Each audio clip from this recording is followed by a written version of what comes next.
We all love fast food, but they're kinda expensive. Kaya napaisip ako, ano nga ba ang pinakamurang meal sa mga fast food chain? To find out, susubukan ko ang pinakamurang meal ng mga fast food chain at i-rank natin sila based on taste at value with a total score of 10. At sa dulo ng video ito, malalaman natin kung alin ba ang pinakasulit na budget meal.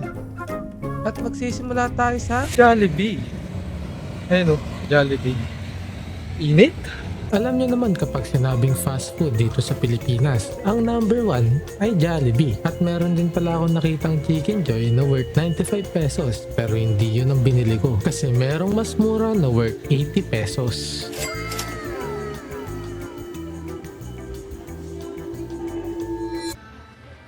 Well, dapat dito ako sa labas magre-record pero nahiya ako kaya umuwi na lang ako. Honestly, for 80 pesos, meron ka ng kanin at meron ka pang burger steak. It's actually not bad. No? It's actually not bad. Kaya tikman natin. Cheers.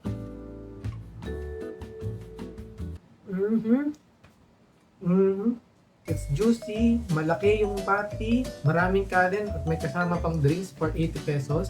Napakasulit niya guys. By the way, as it is burger steak ng Jollibee is 75 pesos. Kapag dinagdagan mo ng drinks, it's going to be 80 pesos. So 5 pesos lang ng drinks.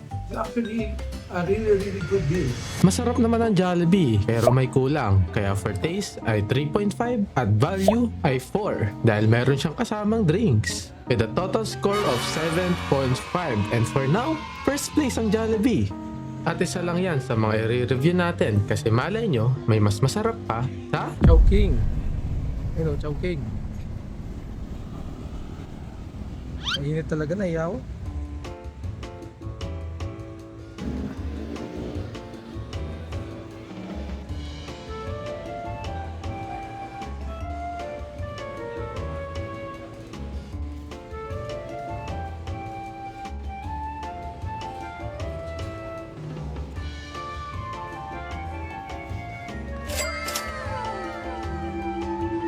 Well, naiya na naman ako kaya umuwi ako para mag-record.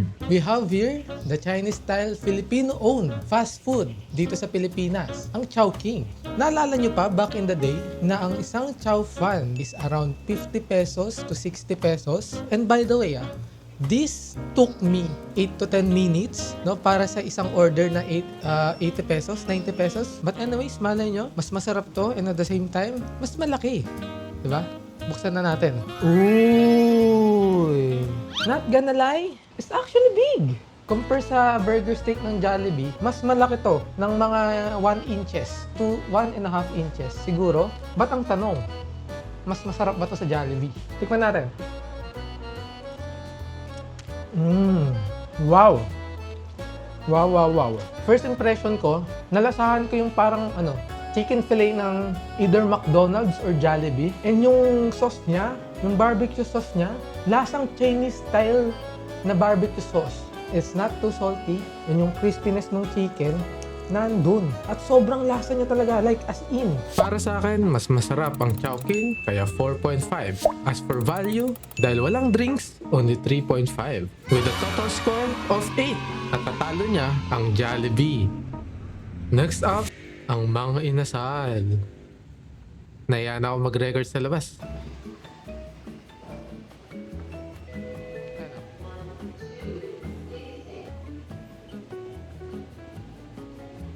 Magkano po yung rice mo? Rice lang? 25 grams. May lumpiang togi po. Yes. Isang 2 pieces po na lumpiang togi, pati isang rice. Take out. Papa?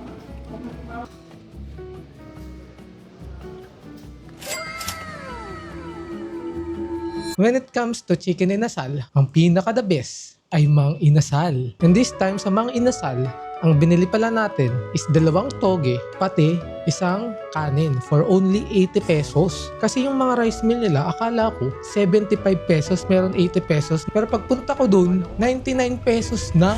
Oy, yun lang. Ang sagi niya na. Kasi ilang oras na rin nandito to sa kwarto ko eh. Kaya tikman na natin, kahit hindi siya crispy, isipin na lang natin crispy siya. Cheers!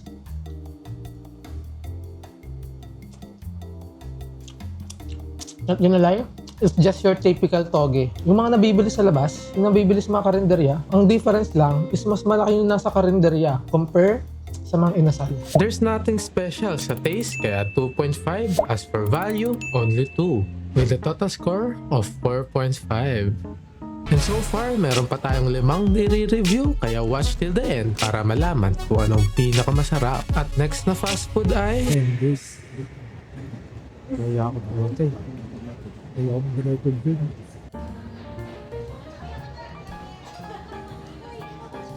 Meron po kayo first speaker na. After ko mag-order, naganap agad ako ng pwesto para makakain na ako at makapag-record. Pero sadly, wala akong nahanap kaya bumalik ako sa kotse.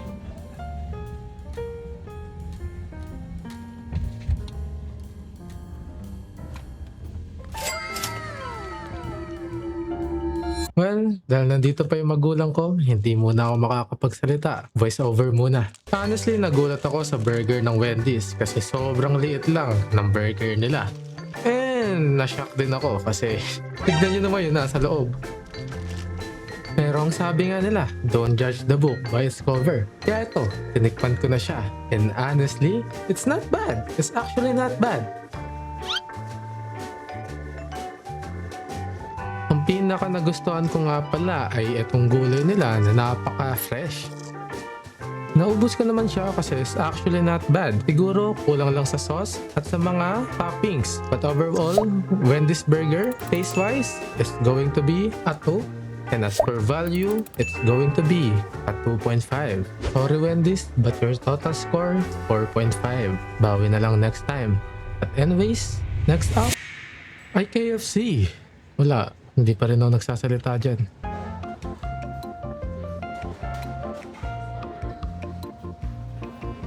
Dito nga pala sa KFC, napakadami mong pwedeng bilhin na below 100 pesos. Katulad na lang niyang burger.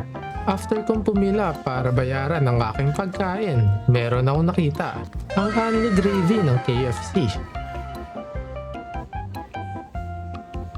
After ko nga pala makuha ang aking order, dumiretso agad ako sa honey gravy para kumuha ng napakaunti.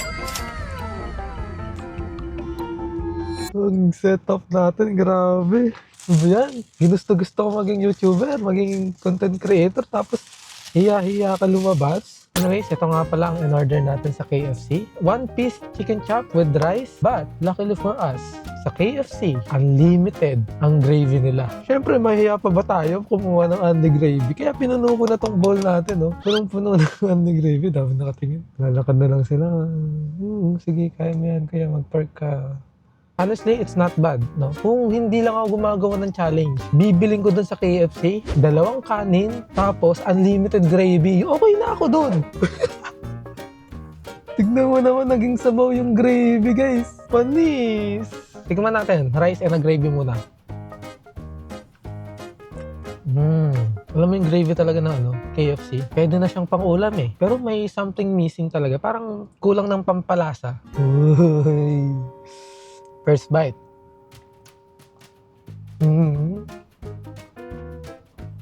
May pagka-smoky yung chicken fillet nila. Compare sa typical na chicken fillet ng Jollibee or McDo. May seasoning siya eh. May seasoning nakakaiba na nagpaka-unique sa kanya. Overall, for 80 pesos, it's actually not bad. Meron ka ng only gravy, napakadaming kanin, in 1 piece na chicken fillet.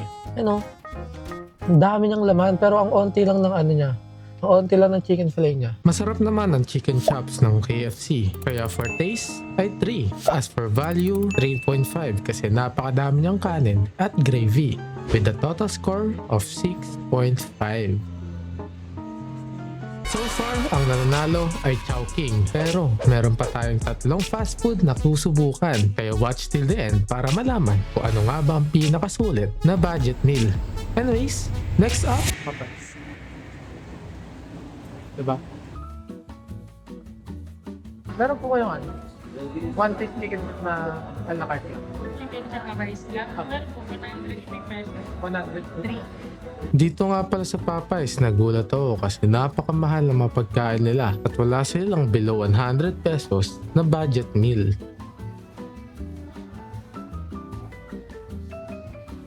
I heard a lot of good things, lalong-lalo na sa mga chicken nila. Kaya ayun ang in-order ko.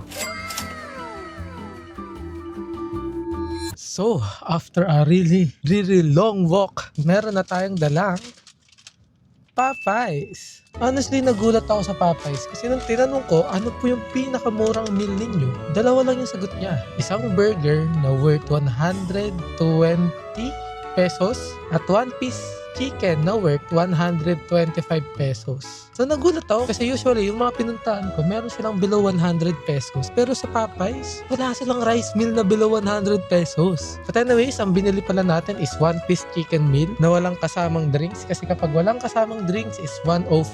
Binili ko na lang kasi yung burger, yan ay nanay ko. Patay tayo dyan.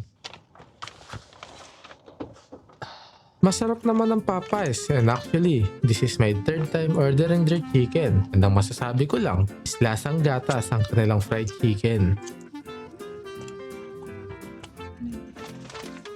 Gusto mo ba?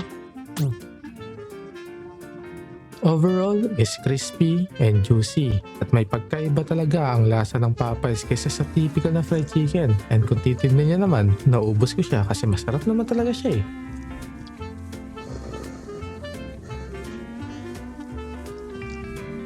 Overall, for taste, going to be a 4. And as for value, it's going to be a 2. Kasi napakamahal niya. With a total score of 6. Sorry Popeyes. Burger King. Dito naman tayo sa Burger.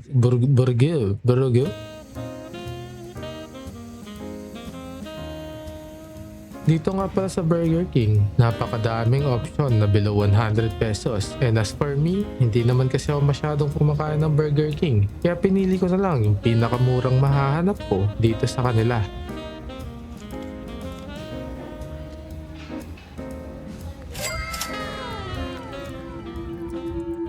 So guys, nagbabalik tayo at meron naman tayong kasamang Burger King. Ayun ba yung sinabi ko? Hala, ba't ang liit? Ano to? Ano to? Ba't ang liit nito? Tignan nyo guys. Ayun ba talaga yung sinasabi ko? Hindi ko maintindihan.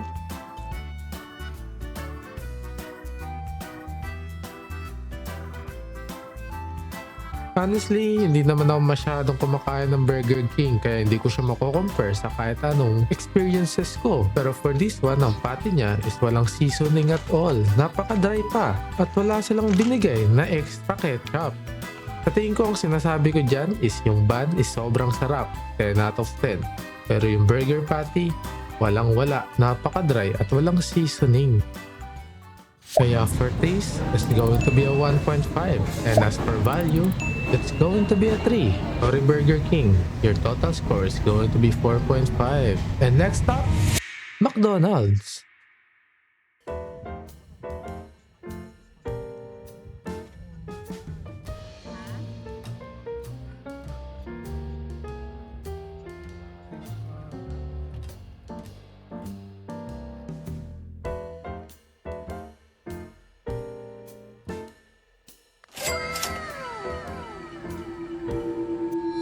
So, we're finally back. And this time, meron tayong binili. McDonald's. Honestly, sinearch ko, walang 80 pesos ang McDonald's. Merong cheeseburger na 60 pesos but napaka-konti lang nun, napaka-kulang lang nun. Kaya para matawag natin silang meal, ang binili ko na lang is yung promo nila sa McDo app na 99 pesos. But anyways, tikman natin to. Compare natin sa Burger King Honestly, I'm not a big fan of burger, no? Lalong-lalo na yung mga burger sa mga fast food. Kasi they're not seasoned well. Pero at least dito, they're seasoned, no? Ang masasabi ko lang dito is napaka-dry ng patty niya. Masarap naman yung bun, pero mas masarap yung bun ng Burger King. And there's nothing really, walang special. There's nothing special. Kaya for taste, it's going to be a 2.5.